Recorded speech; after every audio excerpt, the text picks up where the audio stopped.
So I have finally got a bit of time in my hands in order to get started on the Design a CPU 4 course. We want to be able to generate, first of all, a square root, and we want to be able to generate a division using our floating point numbers. But what we're going to do is, in order for me to get interested in this, I am at my heart a bit of a mathematics guy, and I have to really start off from the mathematics. That's what gets me interested. And it also sets a really strong foundation for what we're going to do going forward. So I have found something that I'm very keen and interested in working on, and it's something that's called, and this is my little sheet that I've just produced over the last hour or so, just messing about. So the algorithm is online. It's called the fast inverse square root. So if you were to go online and just put in fast inverse square root, you'll find it a nice page in Wikipedia, and you can read through that. So I've read through that and I've worked out some of the mathematics that's involved in it. I've also got another book here that did a similar sort of derivation. This other book is called Elementary Functions. Okay, so I also have some of the stuff in there which is really quite interesting. Now, I'm not going to be able to go through all the mathematics here. I just want to give you a heads up, and if you're interested to go and have a look at that particular algorithm, you can have a wee look online and see exactly how it works. It's really quite neat, it's quite beautiful. So in its essence, what we do is, rather than working out a division algorithm or a square root algorithm, we work out the reciprocal of the square root. And the reason why we do that is that floating point numbers, it turns out, there's a nice, neat, beautiful little mathematical trick that we can use in order to quickly, really quickly, generate the inverse of the reciprocal of the square root. Now, if we've got the reciprocal of the square root, we can generate the square root quite simply, which I'll show you in a minute, and we can also generate a division algorithm. So that's the road I want to go down.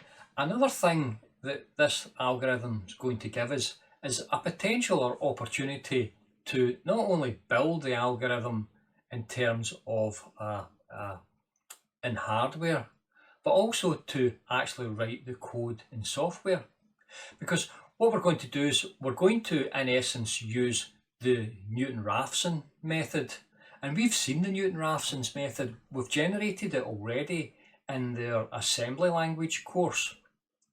So we can use that type of code for the Newton Raphson. But in the Newton Raphson method, we need to be able to work out a really nice, a really good approximation to the reciprocal of the square root. But in order to do that, we have to first start off with a good guess. And the good guess is the fast inverse square root. So we do the fast inverse square root to get the first really close guess at the reciprocal of the square root, and then we put that into the Newton Raphson algorithm to get a much better value for it. And after that, we can then generate using our existing floating point unit, or the 16-bit floating point unit, and it's simply a case of doing multiplications. And we can do those multiplications in order to give us, from the reciprocal square root, the actual square root and the division algorithm. Okay, so let me quickly just put the little bit of mathematics here on the screen. I'll just write it out by hand actually, because it is a lot quicker, maybe not so neat. And remember, this isn't a finished video for the course. I'm just putting this out just now, just to get us started and get us along the way, and also to give you a heads up in the direction in which I intend to go. So the nice thing, as I said about this, is that I've still to decide whether to build it in hardware or build some in software, and where exactly that interface exists, or build the whole thing in hardware. I don't know yet. It's a kind of work in progress. So let me bring up my screen and I'll show you just quickly the simple bit of mathematics. I won't go through any of this at the moment. I'll wait until I do the full video before I go through the rest of the mathematics. Now actually, before we do the mathematics, here is the Wikipedia page, okay? And the Wikipedia page actually goes through in really quite good detail as to how this algorithm works, okay? And you can see that the actual software for it, you know, it's only just a few lines long, and it's quite beautiful whenever you see exactly how it works and how it fits in with the floating point numbers, okay? So I would suggest that if you're interested, if you want to have a wee kind of heads up on the route I'm taking, you can go onto this page and have a little look. The mathematics is a bit hairy at the bottom, but you can at least get a bit of a feel for it, okay? And also, if you've gone through the stuff on the assembly language course on the Newton Raphson method, you'll see that the Newton Raphson method is actually this part at the bottom here. Is actually part of the Newton Raphson method, this part down here, okay? So that's a good thing to have a look at. Let's go and have a wee look at the mathematics. So apologies in advance here. I'm just going to write this out by hand rather than spending another hour generating the actual equations. We'll generate the equations whenever I go to do the full video for the course. But the idea here is that if we want to, say, divide two numbers, now I'm looking over to the other screen because I've got another screen over here, okay? So if we've got r is equal to, say, x divided by y, so this is our division. But in order to divide that, we could really say r is equal to the value x times 1 upon the root of y times 1 upon the root of y. Okay, so the root of y times the root of y is just y.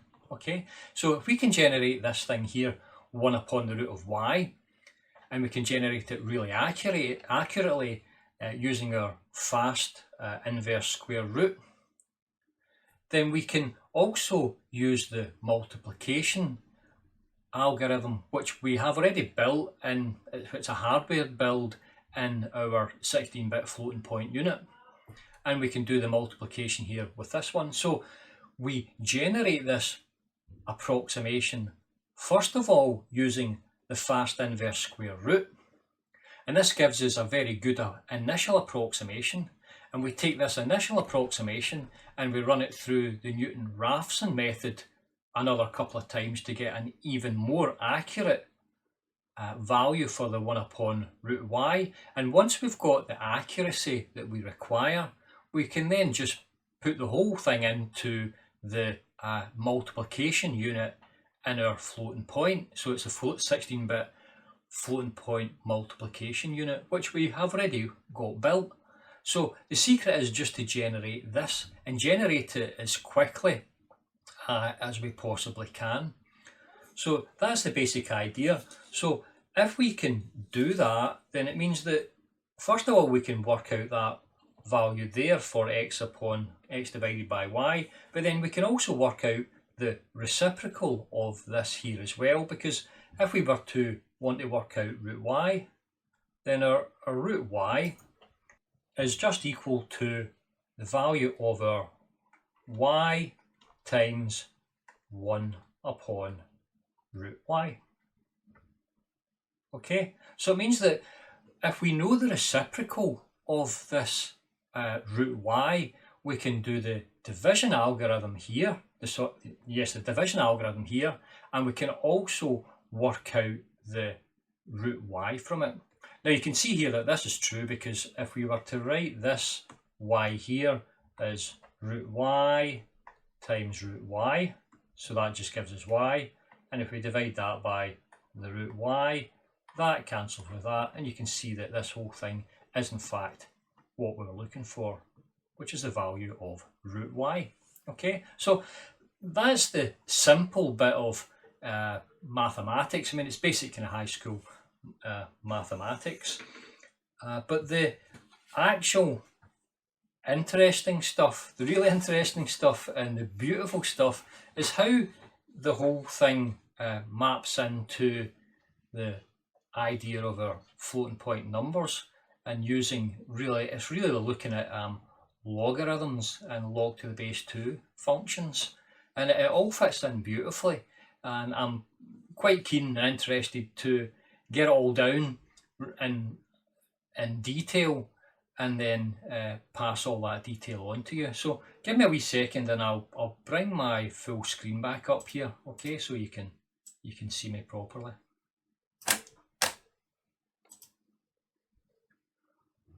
Okay, so that's the route that I'm going to take. I'm quite excited and I'm quite interested to get it all started. I think what's fascinating for me is it's the first time that I'll have potentially looked at generating a floating point function potentially using software as opposed to using the hardware. So previously I've generated the 32-bit and 16-bit multiplication, the addition and the subtraction in hardware, but potentially we could generate maybe not all of the square root and the division, but part of the square root and division we could generate in hardware, and the other part we could generate in software, potentially. Or we may generate just all in hardware, but we'll work that out as we go along. But it's going to be quite exciting, quite interesting, and at the very end of it, we're going to be able to generate a really quite powerful little machine. So that's all for this video. I hope it's informative. Have a look on Wikipedia, check out the fast inverse square root. It's really quite amazing. So thank you for listening. I'll get you on the next video. Goodbye.